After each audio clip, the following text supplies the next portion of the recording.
خداوند یسوع المسیح ہمارے منجی یشوع مشیاخ کے عظیم جلیل اور قدوس نام میں آپ سب کی سلامتی ہو۔ نبیوں کی کہانی بائبل سٹڈی پروگرام کے ساتھ ہارون خان آپ کی خدمت میں حاضر ہے، اور ہم خداوند کے زندہ پاک کلام میں سے، بائبل مقدس میں سے ریویلیشن کی مکاشفہ کی کتاب کو سیکھتے جا رہے ہیں۔ اس کے چیپٹر نمبر 14 کے حوالے سے آج 8 پروگرام ہے۔ خداوند کے نام کو عزت اور جلال دیتے ہوئے، خداوند کی بزرگی، خداوند کی مہما، خداوند کی تعریف اور تمجید کرتے ہوئے ہم اس کے حضور اپنے آپ کو عاجز اور حلیم کرتے ہیں۔ وہ جو زندہ ہے، وہ جو مردوں میں سے جی اٹھنے والوں میں پہلا اٹھا اور اپنے باپ کے کہے کے مطابق مردوں میں سے جی اٹھنے میں پہلا پھل مقرر ہوا، ہم اس کی شکر گزاری کرتے ہیں، باپ کی تمجید گاتے ہیں جس نے اپنے بیٹے کی قربانی کے حوالے سے فسح کا ٹائم مقرر کیا، اس کے قبر میں جانے کے حوالے سے وقت مقرر کیا، اور اس کے جی اٹھنے کے لیے اپنا خاص وقت مقرر کیا، تاکہ وہ باپ کے ٹھہرائے گئے اوقات پر اس دنیا میں آئے اور باپ کے ٹھہرائے گئے اوقات کے مطابق، اپوائنٹڈ ٹائمز کے مطابق اپنی جان دے، زندہ ہو اور پھر آسمان پر زندہ اٹھایا جائے۔ اور عزیزو، وہ اپنے باپ کے ہی ٹھہرائے گئے اوقات کے مطابق، اپوائنٹڈ ٹائمز کے مطابق بہت جلد آنے والا ہے۔ آئیں اس کی آمد کے لیے اپنے آپ کو تیار کریں۔ کلام مقدس کا یہ حصہ، ریویلیشن کی یہ کتاب ہم سبوں کے لیے باعث برکت ہے۔ کلام کہتا ہے کہ اس کو پڑھنے والا، سننے والا اور اس پر عمل کرنے والا مبارک ہے۔ آئیں میرے باپ کے مبارک لوگوں، کلام مقدس کو پڑھیں، سنیں اور برکت پائے، اس پر عمل کر کے باپ کے اچھے اور فرما بردار بیٹے اور بیٹیاں بنیں۔ عزیزو، 14 چیپٹر مکاشفہ کا 14واں باب اس حوالے سے نہایت اہم ہے کہ اس میں اینڈ ٹائمز کے حوالے سے بڑی اسپیسیفک، بڑی خاص، بڑی امپورٹنٹ پروفیسیز کی جا رہی ہیں، اور اس حوالے سے بہت سے لوگ ڈیفرنٹ انٹرپریٹیشنز کرتے رہے ہیں۔ گزشتہ 7 پروگرام ہم سبوں کے لیے برکت کا باعث ہیں کہ ہم نے تمام چیزوں کو سٹیپ بائی سٹیپ اور مختلف تھیوریز، مختلف ڈاکٹرنز کے تناظر میں بھی دیکھا، اور اس حوالے سے بھی دیکھا کہ جو بائبل میں لکھا ہوتا ہے اس کو ہم لٹرل پہلے لیں اور سمبولک بعد میں، تو چیزیں آسان ہو جاتی ہیں۔ ہم بیبلون کے حوالے سے، بابل کے حوالے سے سیکھ رہے ہیں، دوسرے فرشتے کا میسج ہے، اور ساتھ ہی تیسرے فرشتے کا میسج جس پر آج ہم غور کرنا شروع کریں گے۔ میں نے آپ کو بتایا بیبلون کے حوالے سے، بابل کے حوالے سے مختلف تھیوریز، کس طرح اسے آج کل دنیا کے عام بڑے شہروں کے ساتھ، فائنینشیل ہبز کے ساتھ ایسوسیٹ کیا جاتا ہے، کس طرح اسے روم کے ساتھ ایسوسیٹ کیا جاتا رہا ہے، کس طرح یہ لٹرل بیبلون یعنی جو مڈل ایسٹ کا ایریا ہے اس کو بھی ڈینوٹ کرتا ہے، اور کس طرح مختلف تھیوریز، مختلف انٹرپریٹیشنز، کامنٹریز ان کے ساتھ کو ریلیٹ کرتی ہیں۔ لیکن عزیزو، اگر ہم زائن کو، سیون کو یروشلم کے ساتھ لٹرل لیتے ہیں تو آف کورس پھر ہمیں بیبلون کو، بابل کو بھی لٹرل لینا ہے، اور اسی علاقے کی طرف جو مڈل ایسٹ کا علاقہ ہے، جو اسرائیل کے خلاف ہے، اس پر ہی غور کرنا ہے۔ ہاں، روم بھی، اور جو باقی جیسے میں نے کہا فائنینشیل ہبز، بڑی سٹیز ہیں جس کے حوالے سے لوگ کہتے رہے ہیں، جیسے آج کل نیو یارک بڑی سٹی ہے، یا لنڈن کی بات کی جا سکتی ہے، یا وہ کنٹریز جو دنیا کے فائنینشیل میٹرز کنٹرول کرتی ہیں، تو عزیزو they can all come into play. You must realise, ہم سبوں کو اس بات کا ادراک ہونا چاہیے کہ جو اینڈ ٹائمز گیم ہے، جو آخری ایام میں حکومت سسٹم رول کرے گا، وہ تمام دنیا پہ رول کرے گا، اور وہ نیو یارک کو بھی اور لنڈن کو بھی اپنے کنٹرول میں لے سکتا ہے، اور وہ باقی دنیا کی جگہوں کو بھی اپنے کنٹرول میں لے سکتا ہے، بٹ اس کا ہیڈ کوارٹر کہاں ہوگا؟ وہ بابل ہے، وہ بیبلون ہے۔ اور مڈل ایسٹ کے حوالے سے یہ بات اس لیے بھی اپروپریٹ لگتی ہے کہ جیسے ایک بہت بڑے مصنف ہیں جوel رچرڈسن، ان کے بقول جو ان کی کامنٹری ہے، جب آپ اسے پڑھیں تو وہ کہتے ہیں کہ مڈل ایسٹ کے ساتھ نہ صرف نیو یارک، لنڈن کے، روم اور تمام دنیا کے تعلقات ہیں، بلکہ وہ جس بیس پر تعلقات ہیں، جس بنیاد پر تعلقات ہیں، وہ بہت اہم ہے۔ وہ ہے آئل، تیل، انرجی کی سب سے بڑی ضرورت، اینڈ یو کی not operate without this commodity. آپ تیل کے بغیر، ایندھن کے بغیر، فیول کے بغیر کوئی کام نہیں کر سکتے، اور فیول، تیل جو ہے وہ مڈل ایسٹ میں بیبلون کے علاقے میں بہت زیادہ ہے، جس کی وجہ سے یہاں کی جو ایسوسیشن ہے، جو تعلق ہے، وہ دنیا کے باقی ہبز کے ساتھ، باقی جو مرکزی شہر ہیں ان کے ساتھ بھی بن جاتا ہے۔ اور ہم دیکھتے ہیں کہ مکاشفہ ہی میں لیٹر آن جب بابل گرتا ہے تو دنیا کے بڑے تاجر جو ہیں، بڑے سوداگر جو ہیں، بڑے مرچنٹس جو ہیں، وہ رو رہے ہیں، وہ افسوس کر رہے ہیں اور وہ پریشان ہیں، کیونکہ they were in cahoots with this Babylon۔ وہ اس بابل کے ساتھ، اس جگہ کے ساتھ ریلیشن شپ میں تھے، کیونکہ وہ تجارت کرتے تھے، وہ سوداگری کرتے تھے، وہ بزنس کرتے تھے۔ اور یہ بزنسز جو ہیں، جب بیبلون گرے گا تو یہ بزنسز تباہ ہو جائیں گے۔ ہم اس حوالے سے آنے والے پروگرامز میں، آنے والے چیپٹرز کی کامنٹریز میں مزید سیکھیں گے۔ ابھی ہم تیسرے فرشتے، تھرڈ اینجل کے میسج کی جانب بڑھتے ہیں، جو یہ بتاتا ہے کہ جنہوں نے اس حیوان کی، مخالف مسیح کی چھاپ لی ہوئی ہے، جس کو اکثر لوگ 666 کے ساتھ، 666 کے ہندسے کے ساتھ منسلک کرتے ہیں، وہ خداوند کی قہر کے پیالے کو پئیں گے۔ اب یہ بات، جیسے میں نے کچھ پروگرامز پہلے آپ سے عرض کی، کہ دس از این امپورٹنٹ سائن، ایک اہم بات ہے جو سمجھنے کی ہے، جس کے لیے حکمت درکار ہے، اور وہ خداوند کی حکمت ہے۔ میں اپنے آپ کو حکیم نہیں سمجھتا، میں اپنے آپ کو خداوند کے حضور عاجز اور حلیم سمجھتا ہوں، خاکسار کرتا ہوں، اور اسی خاکساری میں خداوند کے حضور، خداوند کے کلام کی حکمت کی بدولت یہ کہتا ہوں کہ جو یہ سائن ہے، یہ کوئی ماتھے پر 666 یا ہاتھ پر 666 لکھا ہوا نہیں ہوگا عزیزو، اور یہ ایسا سائن ہے، یہ ایسا مارک ہے جو irrevocable ہے، کوئی ٹیٹو نہیں ہے، کوئی سٹیکر نہیں ہے کہ آپ کے ماتھے پر لگا ہوا ہے یا ہاتھ پر لگا ہوا ہے اور آپ اسے اتار لیں۔ اگر یہ لگ گیا ہے تو پھر یہ اتر نہیں سکتا، اس کا اترنا آسان نہیں ہے۔ یہاں پر ہمیں ان لوگوں کے لیے توبہ، ریٹرن، ریپینٹنس کا دروازہ نظر نہیں آ رہا۔ مخالف مسیح کی چھاپ، حیوان کا عدد اگر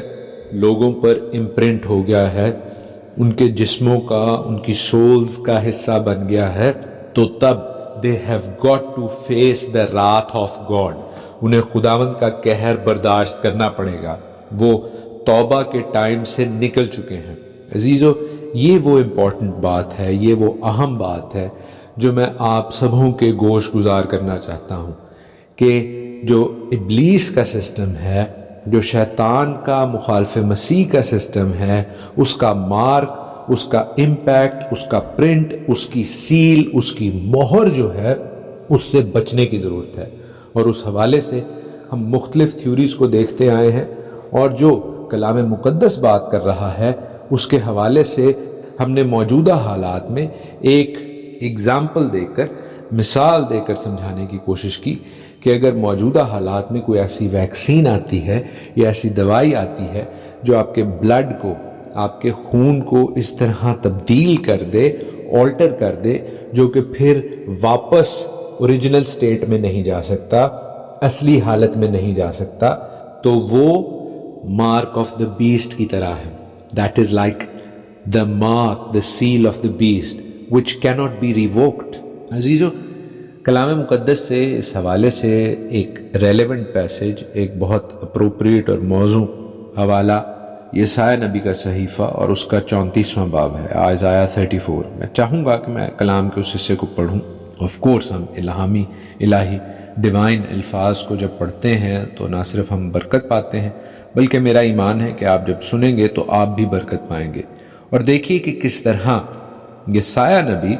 ان اینڈ ٹائمز کے حوالے سے، آخری ایام کے حوالے سے، اس وقت میں سینکڑوں سال پہلے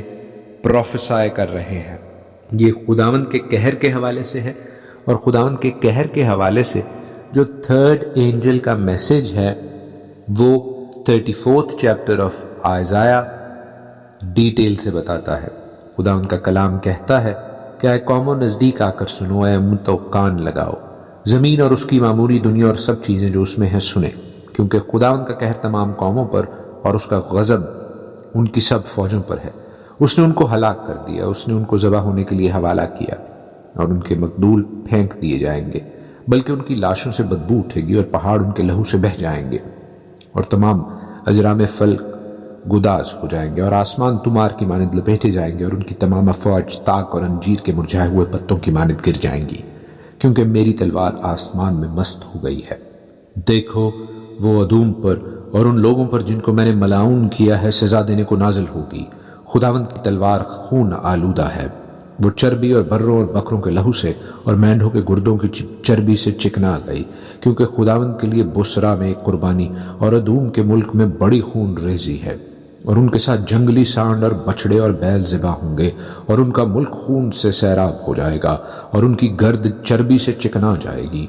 کیونکہ یہ خداوند کا انتقام لینے کا دن اور بدلہ لینے کا سال ہے، جس میں وہ صیون کا انصاف کرے گا، اور اس کی ندیاں رال ہو جائیں گی، اور اس کی خاک گندھک اور اس کی زمین جلتی ہوئی رال ہوگی، جو شب و روز کبھی نہ بجھے گی۔ اس سے اب تک دھواں اٹھتا رہے گا، نسل در نسل وہ اجاڑ رہے گی، عبدالآباد تک کوئی ادھر سے نہ گزرے گا، لیکن حواسل اور خار پشت اس کے مالک ہوں گے۔ الو اور کوے اس میں بسیں گے، اور اس پر ویرانی کا سوت پڑے گا اور سنسانی کا ساحول ڈالا جائے گا۔ اس کے اشراف میں سے کوئی نہ ہوگا جسے وہ بلائیں کہ حکمرانی کرے، اور اس کے سب سردار ناچیز ہوں گے، اور اس کے قصروں میں کانٹے اور اس کے قلعوں میں بچھو بوٹی اور اونٹ کٹارے اگیں گے، اور وہ گیدڑوں کی مانند اور شتر مرغوں کے رہنے کا مقام ہوگا، اور دشتی درندے بھیڑیوں سے ملاقات کریں گے، اور چھگ مانس اپنے ساتھی کو پکارے گا۔ ہاں، افریت شب وہاں آرام کرے گا اور اپنے ٹکنے کو جگہ پائے گا۔ وہاں اڑنے والے سانپ کا آشیانہ ہوگا، اور انڈے دینا اور سینا اور اپنے سائے میں جمع کرنا ہوگا۔ وہاں گدھ جمع ہوں گے، اور ہر ایک کے ساتھ اس کی مادہ ہوگی۔ تم خداوند کی کتاب میں ڈھونڈو اور پڑھو، ان میں سے ایک بھی کم نہ ہوگا اور کوئی بے جفت نہ ہوگا، کیونکہ میرے منہ نے یہی حکم کیا ہے، اور اس کی روح نے ان کو جمع کیا ہے، اور اس نے ان کے لیے قرعہ ڈالا، اور اس کے ہاتھ نے ان کے لیے اس کو جریب سے تقسیم کیا، سو وہ ابد تک اس کے مالک ہوں گے، اور پشت در پشت اس میں بسیں گے۔ آمین۔ عزیزو، یہ وہ حال ہے ان لوگوں کا جنہوں نے ابلیس کا، مخالف مسیح کا مارک، اس کی چھاپ اپنے اوپر لے لی ہے۔ دیکھیے، یہ وہ ہائی لائٹس ہیں جو یسایہ نبی 800 سال پہلے ہی، جی ہاں، ریویلیشن کے، مکاشفہ کے لکھے جانے سے 800 سال پہلے ہی خداوند کی پاک روح سے معمور ہو کر لکھ چکے ہیں۔ اور ہم دیکھتے ہیں کہ خداوند ان لوگوں کو جو صیون کو، اسرائیل کو پرسیکیوٹ کرتے ہیں اور تھرو آؤٹ دا جنریشنز کرتے آئے ہیں، ان کو جج کریں گے، ان کا انصاف کریں گے، ان پر اپنے قہر کو انڈیلیں گے، اپنی تلوار سے ان کا فیصلہ کریں گے، ان قوموں کو ان کی فوجوں سمیت تباہ اور برباد کریں گے۔ اور خداوند کا کلام کہتا ہے کہ اس کلام کو پڑھو، اور میں اس کے حکم کے مطابق اس کی فرما برداری کرتے ہوئے اس کلام کو پڑھتا اور آپ تک لے کر آتا ہوں۔ عزیزو، یاد رکھیں کہ the difficult times are about to come. خداوند کا کلام اپنے ماننے والوں کو، اپنے بیٹے بیٹیوں کو، بے شک جیسے ہم نے گزشتہ پروگرامز میں پڑھا ہے، کہتا ہے کہ صبر کرنے کا یہی موقع ہے۔ People will have to persevere, انہیں صبر کرنا پڑے گا، انہیں برداشت کرنی پڑے گی۔ وہ جو خداوند کے بیٹے بیٹیاں ہیں، وہ جو شیطان ابلیس کی چھاپ نہیں لیں گے، اس کا سائن نہیں لیں گے، اس کا مارک نہیں لیں گے، اور خداوند ان صبر کے، ان تکالیف کے ٹائمز کا بدلہ ان تمام لوگوں سے لے گا، ان تمام قوموں سے لے گا جو شیطان ابلیس کے سسٹم کا، اس کے ہائرارکی کا حصہ ہیں۔ اور عزیزو، کلام کے اس حصے کو پڑھنے کا مقصد آپ کو یہی بتانا ہے کہ اگر کسی ویک مومنٹ میں، اگر کسی کمزور لمحے میں ہمیں یہ آپشن، یہ چوائس ملے کہ ہم دنیا کی آسائشیں حاصل کر لیں اور شیطان ابلیس کی مہر، مخالف مسیح کی چھاپ لے لیں تاکہ ہم چلتے رہیں اور اس دنیا میں قائم رہیں، تو ہم محتاط رہیں، ہم ہوشیار رہیں، کیونکہ جو اس مہر کو لیں گے ان کا حال ایسا ہوگا جیسا ہم نے یسایہ کے 34ویں باب میں پڑھا ہے. ان کے لیے تباہی اور بربادی ہوگی، ان کے لیے خداوند کی تلوار چلے گی، اور پھر اینڈ ٹائمز کے بعد جو ایٹرنل لائف ہے، جو ابدی زندگی ہے، اس سے بھی ان کا کوئی تعلق نہیں ہوگا، بلکہ وہ ابدی ہلاکت میں پڑھیں گے. تو خداوند ہمیں پولوس کی طرح یہ کہنے کی توفیق بخشے کہ ہم نے اپنے ایمان کو قائم رکھا. کیا ہی خوبصورت آیت ہے، 2 تیموتھی میں ہے، 4 باب میں غالباً، 2 تیموتھیوس 4 باب، جہاں پر پولوس کہتے ہیں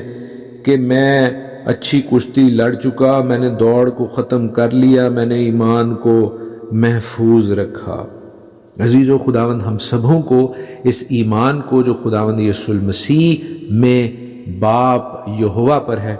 اسے محفوظ رکھنے کا فضل بخشے، تاکہ ہم راست بازی کا وہ تاج حاصل کریں جو عادل منصف یعنی یہوہ خداوند ہمیں دینے کو ہے. آمین.